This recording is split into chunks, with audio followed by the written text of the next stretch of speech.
Hi there, and welcome to Open Banking Week. I am super excited to bring another powerhouse to this conference. She's no less than the head of Global Clearing Market Engagement and the head of Global Clearing and Innovation Solutions for Latin, responsible for driving growth in Latin America, a region of the world that open banking is from. It was my pleasure and obvious reason to invite her here. Angelica, welcome. Hi, Ivanka, and hi to the open banking community. It's very nice to be here with you. I'm very excited to have this conversation and exchange ideas on how we continue driving the payments business forward. So payments is at the center of a lot of where open banking derived from PSD2 in the UK to doing all the things that we're seeing Brazil do with PIX and the incredible things you're driving at JP Morgan in the innovation agenda. I know you are a bit of a big nerd like me, and that's why we hit it off when we first met, and like studying and understanding the value of how mega trends are really impacting humans and technology. Tell me a little bit about your approach around this, because I know you're pretty passionate around looking at how are these big things going to influence the world of payments and clearing? Yeah, very good question. And so let's talk about cross-border payments. But before we jump into like what are those mega trends, let's take a step back and talk what cross-border payments are, right? And I feel that they're like the backbone of the economy, especially now, where we are basically connecting people around the world. And the way we do it is through cross-border payments, right? And they are the transactions that underpin international trade. They underpin remittances, right? If you are from Mexico, you move to the US and you're looking to send money back home. Or if you're in Taiwan, Indonesia, like all these flows is what cross-border payments are. And now with the expansion of e-commerce, right? As we look for companies to continue expanding, always like how I'm gonna get paid. So that's cross-border. And they tend to be a lot more complex than a domestic payment. So I would like to also emphasize, and why are those complexities? It's because we're talking about multiple jurisdictions, we're talking about different regulations, multiple players in the chain, and it's an industry that is not standardized yet. Yeah. So because of all this, we know that it's complex to make an international payment, a cross-border payment. And that's why we want to really focus on bringing simplicity, transparency, because there are many trends that are affecting the visibility of when I send a payment. And it's a very different experience when I send a domestic payment where I know exactly where it is. I know that it can take just a few seconds. But if I'm sending $1 million payment, it's, you send it and you wish for the best. Yeah, so totally. So let me talk about what are the trends that are driving in the next, well, they're already happening, but they're going to be continue to happen in the next 5-10 years from now. So there are tons of trends, but I kind of like summarize into like 5 mega trends that I'm sure that I love something like consumable, like 3s, 5s is great. So like let's help the open banking community to like get it. So number one, and we all know customer expectations are changing, right? And why? The main reason is because there are new generations, right? Millennials, post-millennials. We live in a completely different world and we're demanding transparency. We want payments to be cheaper, faster, better, safer. Totally. And today, all the generations that's born in a digital world, right? They're used to coins and other V-Bucks and other bucks way before us. So for sure. Yeah, it's funny because many generations, they have never seen a world without the internet. Totally. So little kids with their phones, right? Like that's the bare minimum, and talking to the air, expecting it to do stuff.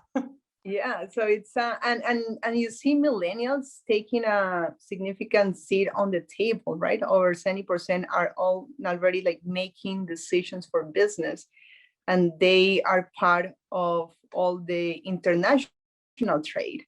And we're going to see more and more. So that's why it's super important to identify what are the customer expectations. And so that's one of those mega trends that we all, whether it's domestic or international, need to pay very close attention.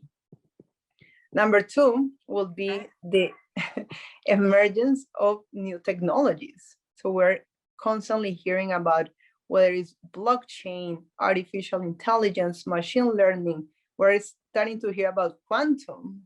So all these technologies can definitely help drive the innovation forward. So that's another significant mega trend. We started with the internet back in the 90s, how it drastically changed industry. If you think about the telecommunication, and I don't know if you remember that it used to be charged by calling locally or. Oh, I remember. I moved out of Brazil when I was 17. I remember the pay phones. I've been there. I appreciate the compliment, but I remember. Yeah, but and it's changed, right? How has it changed? And yeah.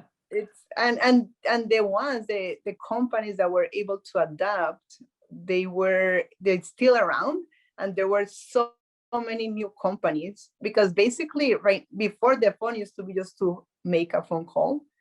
Today you hardly make a phone call on your phone. You text, you video chat, like all this. So that's the impact of technologies, and that's where we need to start thinking of how we can continue to bring those technologies, innovate with a purpose, and use it to benefit the expectations of the customers and to benefit the industry. So I'll move to the other one. To the next, the number three is that standards and regulations are becoming very important. Well, they have always been important, but right now, like, standards are changing.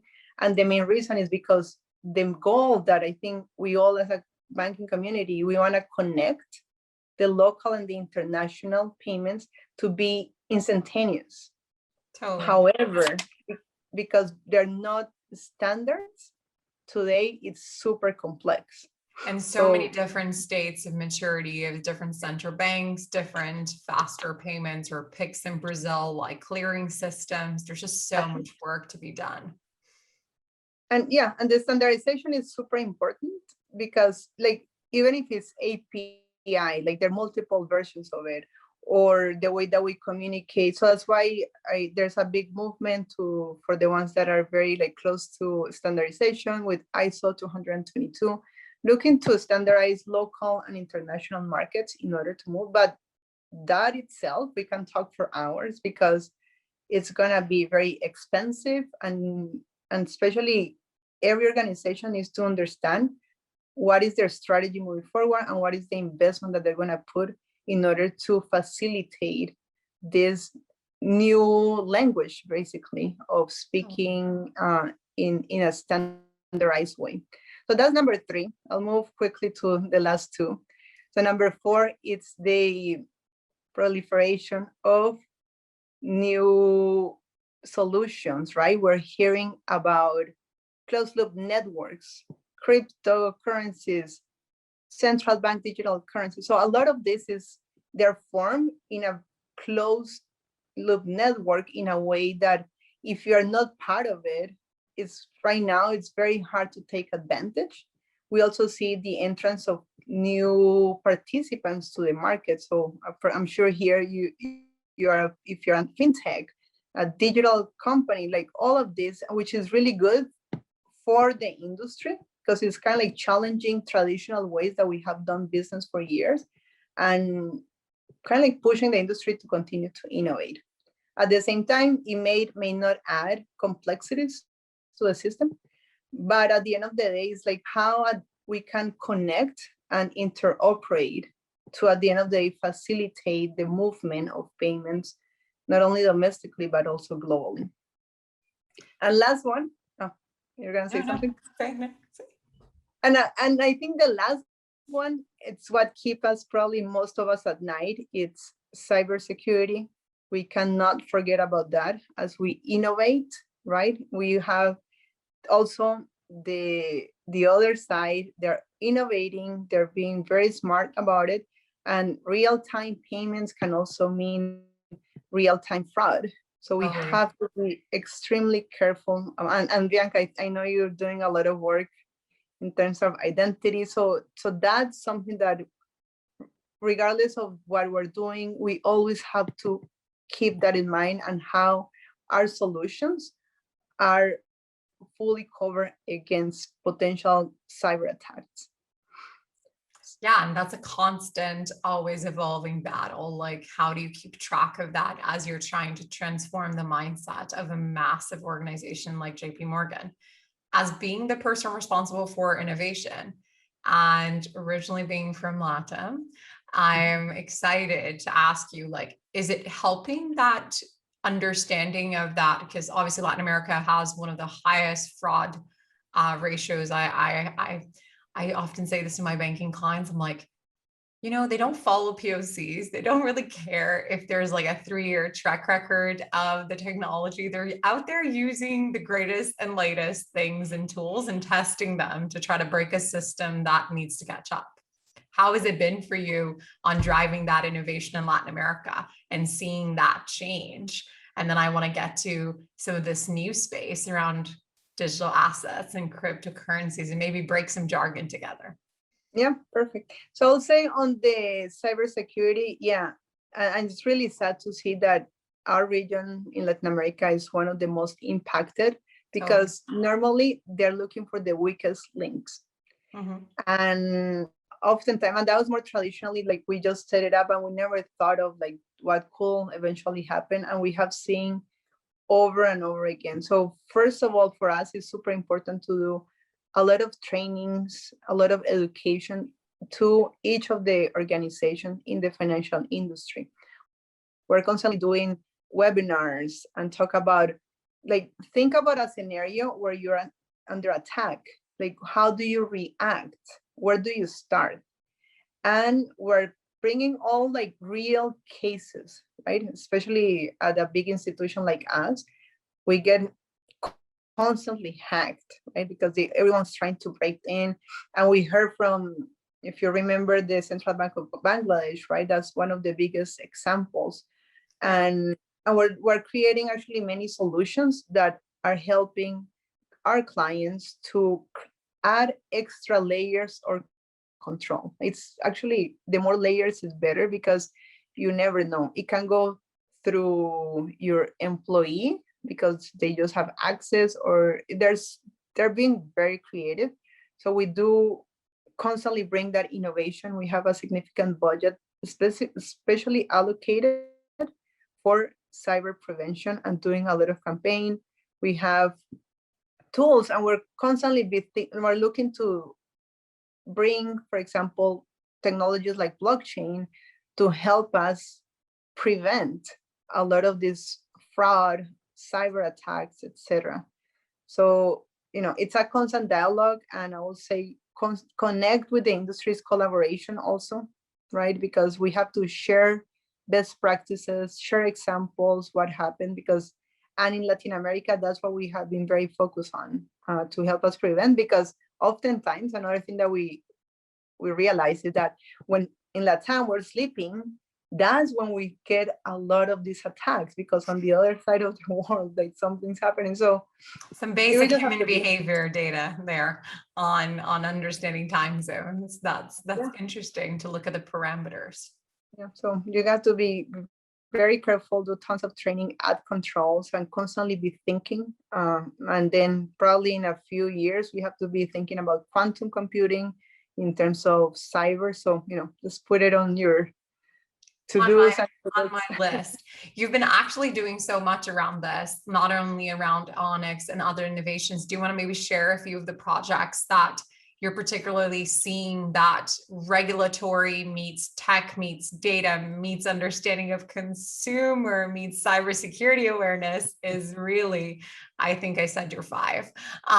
It's really coming together in action in the work that you've been doing. Yeah, definitely. And I'll say in JP Morgan, for us, it's super important to invest in technology. We have big pockets, very deep, of $12 billion every year. So if you translate it, we're talking about millions per day. And the way that we're using is to obviously maintain our infrastructure and also constantly be innovating to do a lot of R&D. So actually Onyx within the wholesale payments at JP Morgan, it's that area that allow us to be creative. right? Is to how do we bring the technology and be able to think outside of the traditional models. And let me talk specifically within Onyx, we have Link, which probably many of you have heard if you are not. So Link is our blockchain network we created back in 2017. I was actually part of that initial team. I know, which is why I'm digging. I want to hear the story. I want to tell the people out there the story behind this thing that you keep hearing about. Yeah, so Link, it was formerly known as Interbank Information Network, or IN. Now is what's rebranded to Link. And the idea here, to your point, Bianca, is how do we bring technology to solve for pain points that we're seeing in the industry? We talk about cross-border payments, the lack of visibility, the delays that we see when to execute payments. So that was the really real time, right? The reality of real time, I think. It's a little bit of what you talked about. Yeah, so we now wanted to bring the technology, and that's where we're like, okay, we have this great idea, create a network in order to connect the industry participants using the technology and solving for real use cases. So we had at the time one that it was very focused on compliance, and able to facilitate the exchange of messages and move actually the payments faster. And the idea here, like right now, we have over 400 participants on Link. I actually personally went through many of the ones that are here, and we had over 50 in Latin America. And we're talking about, across many countries in Latam where like they thought it was a great idea. And the main purpose of Link is not only to connect, but also to give the tools for all the participants to start thinking how we can use this technology in order to continue innovating. We recently launched within the Link platform, one application that is called Confirm. So basically what it is that before you send the payment, your international payment, you can actually confirm that your bank account is correct, that the name is correct. So that way you avoid delays, extra fees, and you will process the payment a lot faster. So there are a ton of ideas that we have on LinkedIn, and again, leveraging these emerging technologies, leveraging blockchain, leveraging API in order to create efficiencies. Because to my initial point, what we're looking to do is facilitate and simplify the user experience so they feel like it's a domestic payment. You're trying to bring convenience and value. I think that's like, and you talked about openness, which I think is at the core of a lot of this open banking legislation. I can't help to think, Angelica, though, that things like Link and things like this conference and conversations need to happen more and more often to connect these worlds, talking about worlds that seem to be intertwined, but yet moving at different paces. I have to ask you, working in payments and innovation, about the digital asset space. One, because I'm selfishly really curious. Two, because I want Open Banking Week to be talking about how we merge these worlds together. Because in the end of the day, if we think about the essence of all of this, is what you said in the very beginning. It's people. It's value, whether it's wholesale and it's a business decision, or a business decision millennial maker, or as you and I, having access to more things that are actually real-time safe. How are you looking at technologies and these trends around digital currency? Some people out there might know that JP Morgan does have a coin, but is it really a coin? Like, let's break some jargon here. Like, I know you have a good explanation and you've done it before, and you and I have laughed about this, that people pretend they know what the stuff is. So maybe level set for people, and then tell us what JP is doing and maybe a bit about JP Morgan Chase coin in your view. Yeah, so actually before we dive into the actually what we're doing, let's, as you mentioned, level set.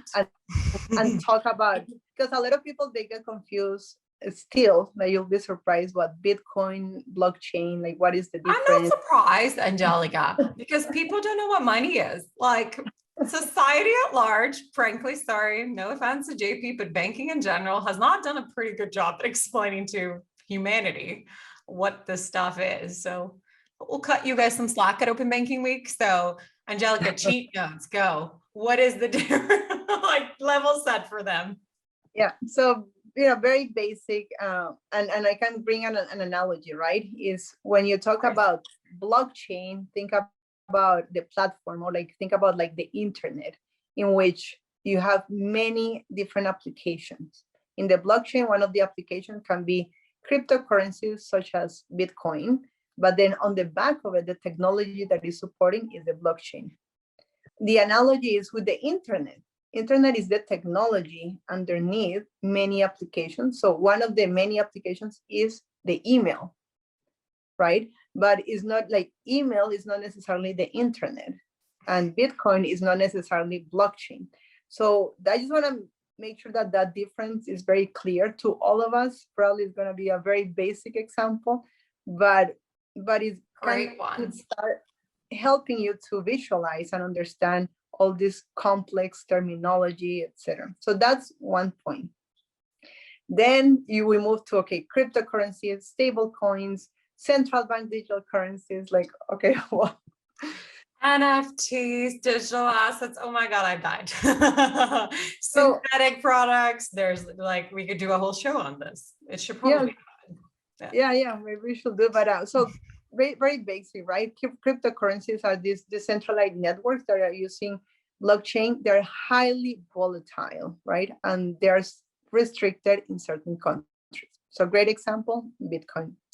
Then you have stable coins, right? So it's a new class of crypto but without this volatility, and all often backed by a fiat currency. So it moves one-on-one. So for example, if it's a dollar digital currency, if the dollar moves, then it's going to follow the same flow. Okay, it's pegged. And then central bank digital currencies, right? It's also a digital fiat currency issued by a central bank. So again, at the end of the day, we're all trying to solve this big problem of how do we make payments a lot easier, take all the complexity that we have discussed so far out, and this could be different ways of doing it. Yeah, deal with a new layer of complexity because we're building a new infrastructure to exchange and store value. Yeah, so and if you think about it, all the money, like most of it is already digitized. Like I hardly carry cash, and I'm not sure about you, but a lot of it is already electronic. Depends on which country I'm in, unfortunately or fortunately, but yes, majority electronically. Yeah, I know, for example, in Latin America, cash is still king, but you're starting to see, I mean, I think like Pix is a really good example and I was very impressed what it was done by Brazil. But especially after COVID, we saw the need of digitization and making, so move less of cash and more of electronic exchange.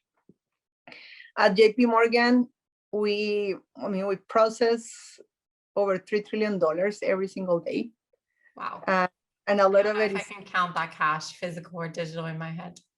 Just yeah, no, we process trillions of dollars every day, and for us, it's super important to bring that technology. And it's very interesting because when it's your responsibility, which is awesome that you're doing it. Yeah, and if you think about our market share, we have over 24% market share. So basically, 1 in every $4 that are moving the money, it goes through us. It's a massive responsibility. Yeah. So that's why for us, it's super important to keep pushing the industry forward, to innovate, and to add all the the new trends and adapt to the needs of the customer. And we have. So you heard about JPM Coin, right? It's our account that is digitized account. And we have done, and if you are following the news, we recently talked about this new technology company where JP Morgan, DBS, and Temasek have agreed to establish. And the basic idea here is to bring technology, as I mentioned, the blockchain, and digitize commercial bank money. with a shared ledger, and we're bringing smart contract technology to it. So at the end of the day, we can do what we call atomic settlement. So instantaneous settlement to, again, remove a lot of the complexity that we have today. So it's actually really interesting because it's how we can adapt to the needs, again, to the customer.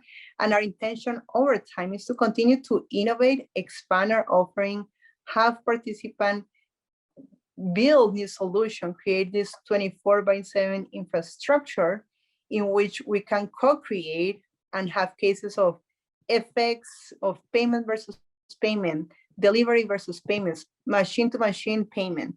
Because, like, this is all evolving, and the idea is how we push that industry forward by creating these use cases and drive value out of it. So it's basically kind of disrupting the models that we have today and reimagine the future of payments. So that's what we're doing.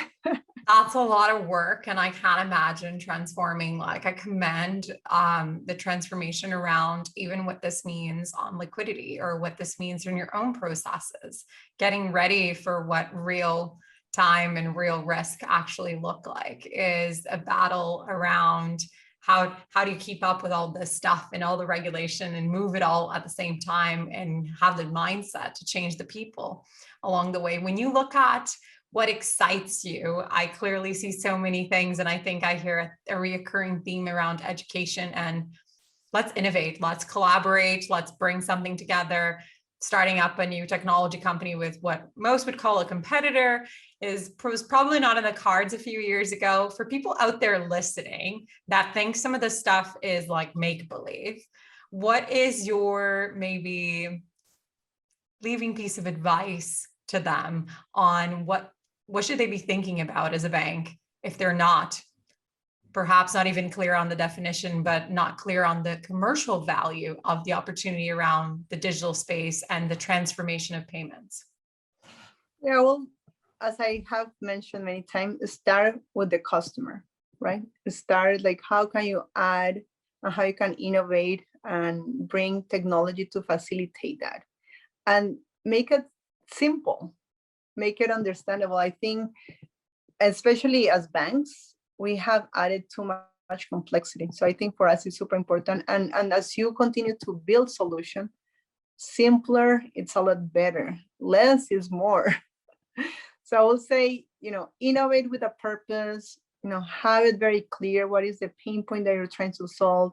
And because that's the foundation, then you start bringing the different technologies. But once you start at the core, like understanding what are the pain point, then it's going to make it very simple for you to continue and to reimagine, right? Like the art of the possible, right? We keep hearing. So always imagine of what we're looking to do and be very creative. On being creative and being a senior executive at a large bank, maybe what, for people out there looking in awe like I do, looking at people like yourself taking places in global banks and making that change and driving that narrative conversation to be collaborative, it's inspiring to me. Do you have any advice to people about their own career and curiosity in the space, as like you're in the edge of where banking is going, even though you are working at a big bank that we just talked about, the $1 trillion, I'm still trying to wrap that around me. So for people out there that are young and like are listening and watching, or even for people that are in a different vintage in their life or time but are curious about this stuff, what is your perhaps career advice around this? Well, I will say always learn, be very curious. So I think it's like, to me, it's super important, right? I'm going to be a forever student. I love reading. I love doing research, connecting with people in events like this, listening to what others have to say. Even if you don't agree, they probably have a point. So always start. Yeah. Learning is super important, and it can never be taken away from you. So that's going to be one. And be able to, bring new ideas to the table, right? Share your views. And because initially at the early start of your career, you're not confident enough to share. And sometimes it's super important. Like you have probably a different perspective because each of us brings a totally different background. Like Bianca, you're from Brazil, you're in Denmark now. So I'm sure if and you are diversity to me, it's super important. So make sure that, speak up, you can connect. And for the ones that are more senior, make sure that you listen across, because a lot of the younger generation, those are your clients, so in many ways.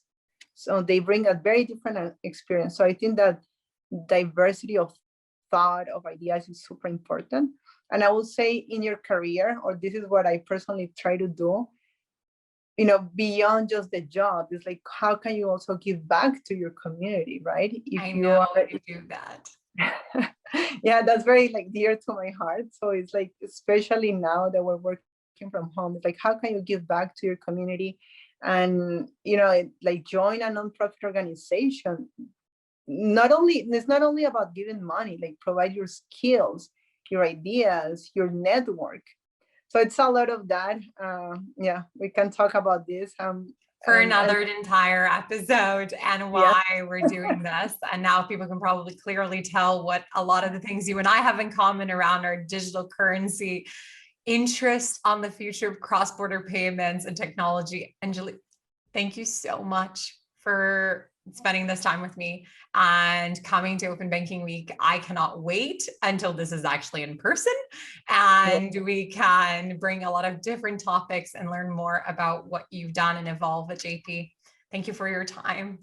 Yeah, no, perfect. And happy to connect. I'm also on social media, on LinkedIn. We will leave all your links to our community and they can reach out to you. And hopefully you guys can come back next year telling us what you build or what you did or how you dared or how diverse your perspective became by just collaborating. Thank you so much for your time.